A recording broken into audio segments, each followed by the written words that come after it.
Selamat petang, salam sejahtera. Terima kasih karena bersama dengan saya di Nazilin Unity Channel. Saudara-saudara sekalian, sejak akhir-akhir ini kita digemparkan dengan keperwiraan Sanusi. Wah, ada orang kata dia adalah pahlawan, panglima perang Perikatan Nasional yang paling gagah sekali. Namun demikian, pendedahan pada petang ini menunjukkan sebaliknya. Saya tak pastilah dengan gelaran atau dengan pangkat ataupun dengan pendedahan dan juga senarai yang kita berikan ini, adakah beliau layak digelar sebagai panglima perang ataupun sekadar seorang yang suka gebang-gebang? Dipetik daripada Sinar Harian menulis, rupa-rupanya Sanusi sekarang berdepan 2 kes mahkamah dan 3 saman fitnah. Semua ini menunjukkan bahawa Sanusi memang orang yang paling luar biasa lah. Kita boleh anggap beliau luar biasa kerana bukan selalu kita melihat seorang pemimpin berdepan 2 kes mahkamah dan 3 saman fitnah. Secara otomatiknya, bolehlah dikatakan sebagai Sanusi ini boleh jadi ketua darjah dalam kluster mahkamah walaupun ia tidak melibatkan kes-kes seperti kes rasuah, penyalahgunaan kuasa atau sebagainya. Namun yang paling besar sekali yang boleh menyebabkan Sanusi boleh dilantik sebagai ketua darjah kepada kluster-kluster mahkamah ialah apabila beliau dituduh bukan 1 tapi 2 kes akta hasutan. Ini apabila beliau telah pun didakwa menghina Sultan Selangor dan juga mempertikaikan kewibawaan Sultan yang di-Pertuan Agong. Oleh sebab itulah disahkan kini Sanusi berdepan 2 kes mahkamah dan 3 saman fitnah. Menteri Besar Kedah Datuk Seri Muhammad Sanusi Maknor kini terpaksa berdepan dengan beberapa kes di mahkamah dan juga tuntutan saman.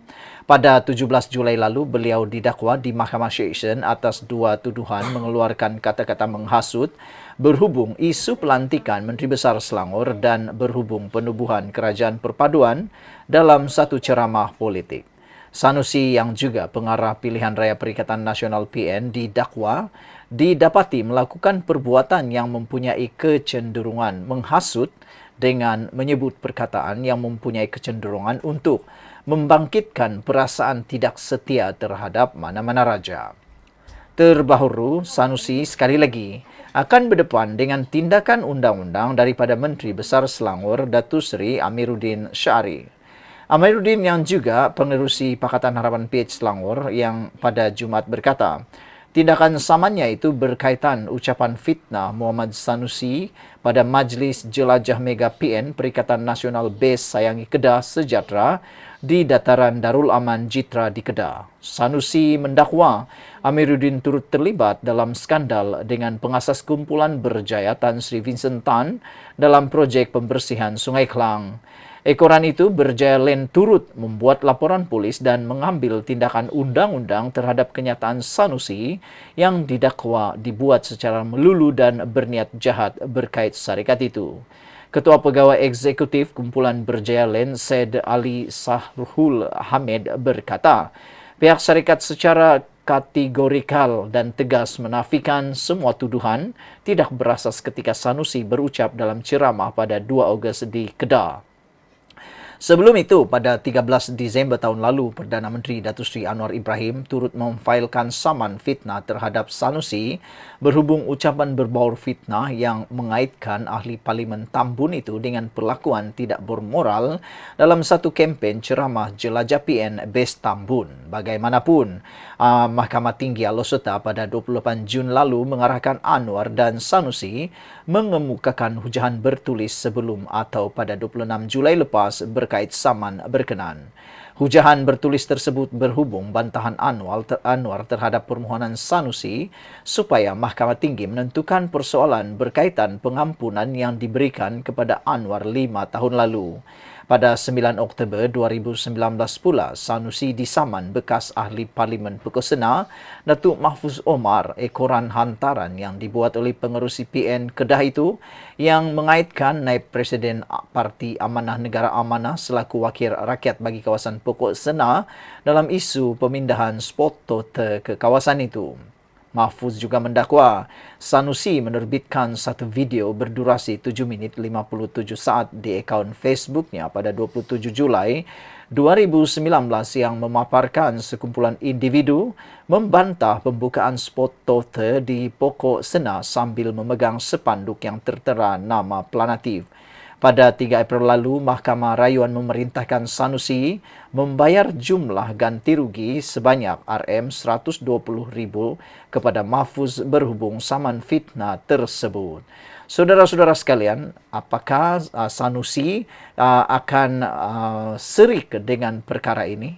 Ataupun Sanusi memang akan terus dan terus lagi? Menjadi persoalan netizen ialah, adakah ini akan terhenti senarai kes mahkamah dan juga saman fitnah yang dikemukakan terhadap Sanusi, adakah itu akan terhenti ataupun akan menambah pula koleksi beliau, kata netizen. Apa pendapat kamu semua? Apakah Sanusi memang layak menjadi perwira ataupun panglima perang PN? Terpulanglah pada Anda. Sekian dulu untuk kali ini. Jangan lupa tinggalkan komen Anda, tekan butang subscribe. Kita jumpa lagi. Bye-bye. Selamat malam, salam sejahtera. Terima kasih kerana bersama dengan saya di Nazilin Unity Channel. Isu yang hangat berkaitan semalam ialah tentang kononnya gambar ikon yang menjadi legend, gambar Anwar Ibrahim ketika beliau ditahan adalah apabila Anwar Ibrahim mengangkat tangan beliau dan diambil gambar. Dan ada dakwaan daripada parti-parti yang berkepentingan seperti pembangkang mengatakan bahawa gambar itu adalah gambar yang diedit. Gambar itu kononnya diedit. Tapi dengarkan penjelasan ini. Semoga dengan penjelasan ini Anda mahu mengerti bahawa gambar itu bukan gambar edit dan apa kepentingan untuk diedit. Ia dimulakan dengan masa itu semua orang ambil gambar pakai Kodak. Mana ada unsur suntingan. Anda yang sudah berumur seusia dengan saya dan mungkin berusia yang lahir sekitar 80-an dan 70-an, Anda pasti masih ingat. Pada waktu itu kamera digital belum ada. Kamera digital belum muncul, belum ada. Bahkan komputer yang ada pun dia sama lambatnya dengan siput. Kalau nak edit sesuatu gambar tu ambil masa berjam-jam. Kadang-kadang tak boleh edit langsung lah. Kerana waktu tu belum ada aplikasi seperti sekarang. Dan yang lebih penting lagi, bagi mereka anak muda sekarang bolehlah ditipu, bolehlah tertipu. Kerana orang kata gambar itu disunting atau diedit. Kalau orang-orang muda sekarang mungkin boleh tertipu sebab mereka tak tahu bahawa gambar yang diambil itu diambil pada tahun yang mana. Gambar itu diambil ketika orang-orang di Malaysia masih memakai gambar pakai Kodak. Bila gambar pakai Kodak, ia adalah tidak ada unsur suntingan. Kalau Anda lahir pada zaman itu, Anda pasti faham apa yang saya maksudkan. Pada waktu itu kita gunakan filem. Nak dapatkan gambar, filem itu perlu dicuci dulu. Bila dicuci, barulah kita dapat gambarnya. Dan bagaimana mau menyunting gambar itu, saya pun tak tahu. Dari mana idea mereka kata bahawa gambar Anwar, ikon Anwar itu yang angkat tangan itu disunting. Tak tahu dari mana idea mereka dapat tu, dan mereka tak terfikirkah bahawa perkara itu tak akan berlaku. Kerana waktu itu orang masih gunakan Kodak ataupun filem. Belum ada kamera digital seperti sekarang ni. Timbalan Presiden Parti Keadilan Rakyat PKR, Rafizi Ramli secara sinis menyindir Ketua Penerangan Bersatu Tangga Batu, dikenali sebagai Hanafiah, yang menyatakan gambar Datuk Seri Anwar Ibrahim mengangkat tangan itu sebenarnya hanyalah suntingan. Masa itu semua ambil gambar pakai Kodak atau pakai filem. Anda masih ingatkah atau sudah fahamkah? Mana boleh main Photoshop masa macam sekarang? Mana ada iPhone masa tu? Dia dah mulai kantoi goyang. Yalah kan, kalau nak cakap tu, cubalah tengok kiri kanan dulu. Kalau nak menipu-nipu pun, fikir-fikirlah dulu, kata Sanusi. Nak ditambahkan cerita, wartawan portal Malaysia Kini lagi rajin. Mereka siap cari siapa sebenarnya ambil gambar itu. Anwar angkat tangan. Akhirnya, jumpa juru gambar itu adalah seorang Mat Saleh. Sekaligus beliau mengesahkan gambar itu memang betul. Zaman sekarang budak-budak cerdik, janganlah kau tipu. Memang kena, itu baru sehari tak tahu. Baru sehari tahu keluar dalam berita Haraka. Jadi semua orang gali balik dan soalan pertama ditanya. Tahun 1998 masa itu, mana ada lagi teknik suntingan ini? Katanya ketika berucap pada ceramah jelajah Madani Dun Kajang malam tadi. Menurut Menteri Ekonomi itu lagi, terdapat juga segelintir yang bertanya mengenai Perikatan Nasional PN. Kononnya hebat sehingga mahu mengambil alih kerajaan. Namun tiada modal sendiri untuk berkempen. Paling kurang biarlah ada idea nampak kreatif sendiri atau sikit. Cari gaya berkempen kalau nak orang ikuti dan hargai kita. Carilah gaya kempen yang original sikit. Tiba-tiba Haraka Daily pula mengeluarkan satu temu ramah eksklusif kononnya. Ada seorang ketua penerangan bersatu Tangga Batu, nama Pak Cik tu Hanapia. Pak Cik ni kononnya mengaku dialah menjadi juru kamera yang mengambil gambar ketika Anwar Ibrahim mula-mula nak dibawa ke mahkamah pada hari yang kononnya beliau angkat tangan. Dia kata sebenarnya Anwar tak angkat tangan pun, itu edit sunting sahaja. Kita kata mereka ini tak original. Carilah idea baru sikit. Kalau nak berkempen biar nampak original. Tiba-tiba, dia nak tunjuk yang hebatnya Sanusi. Kononnya angkat tangan itu berasal daripada idea beliau. Bidasnya lagi. Aduh, saya pun entahlah, susah sudah mau cakap lah kan. Pada waktu itu, belum ada filem. Belum ada lagi kamera digital. Yang ada Kodak saja. Jadi macam mana lah timbul idea menyunting-nyunting tu.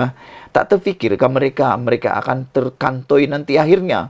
Dan akhirnya DAP pula menyelar pas lapar publicity, sengaja cipta naratif palsu serang Anwar.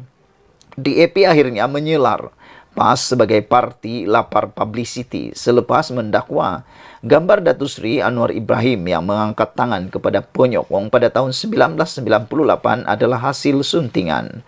Setiausaha Publicity Kebangsaan DAP Teo Ni Ching berkata, beliau kasihan melihat bagaimana terdesaknya PAS yang terus-menerus membina naratif palsu demi menyerang ketokohan Perdana Menteri. Beliau berpendapat lidah rasmi PAS iaitu Haraka mahu mengangkat profil Datuk Seri Muhammad Sanusi Maknur yang kebelakangan ini disindir meniru gaya Anwar ketika ledakan reformasi 1998. Tindakan Haraka ini sangat kebudak-budakan dan memalukan profesion kewartawanan.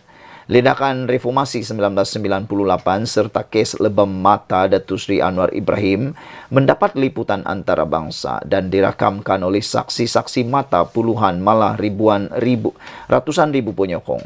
Walaupun ketika itu belum ada media sosial dan capaian internet yang cekap. Langkah Haraka dan PAS menyerang legasi gerakan reformasi yang mereka sendiri sertai ketika itu adalah sangat memalukan dan menghina memori almarhum Ustaz Fadzil Nur, Presiden PAS ketika itu yang berada di barisan hadapan pergerakan terbabit, katanya dalam satu kenyataan hari ini. Haraka Daily pada semalam membuat pendedahan eksklusif memuat naik temu bual bersama individu yang mendakwa gambar Anwar adalah hasil suntingan. Pendedahan eksklusif bekas wartawan atau juru gambar Tuan Marco mendedahkan gambar Anwar Ibrahim mengangkat tangan di mahkamah pada tahun 1998 adalah gambar yang diedit katanya. Bagaimanapun, pendedahan itu ibarat makan diri apabila beberapa penyokong dari pengamal media yang membuat liputan kejadian 25 tahun itu menafikan sumber yang ditemu bual Haraka Daily. Teo berkata, sebegitu mudah PAS cuba mengubah sejarah demi manfaat politik mereka sehingga sanggup menimbulkan fitnah dan menggelarnya pendedahan eksklusif. Menurutnya, Haraka wajar memohon maaf kepada para pengamal media veteran yang menjadi saksi kejadian, selain memohon maaf kepada juru gambar Eddie Waire dari agensi berita Associated Press kerana telah memfitnah hasil kerja beliau. Bukan itu sahaja, Haraka wajar membuat permohonan maaf terbuka kepada Datuk Seri Anwar Ibrahim dan seluruh rakyat Malaysia atas usaha dangkal untuk cuba memperbodohkan kelayak umum. Haraka sidang pengarang dan pucuk pimpinan PAS perlu segera bertaubat dan insyaf dengan kerja-kerja menjajah fitnah di zaman teknologi tinggi ini. Pada akhirnya nanti PAS dan juak-juaknya juga akan dilondehkan sebagai pemfitnah terbesar akhir zaman, kata beliau lagi. Selepas walaun angkat tangan ikut Sanusi, foto Anwar tahun 1998 didakwa diedit. Jadi saudara-saudara sekalian, dengan pendedahan ini memang menarik sekali.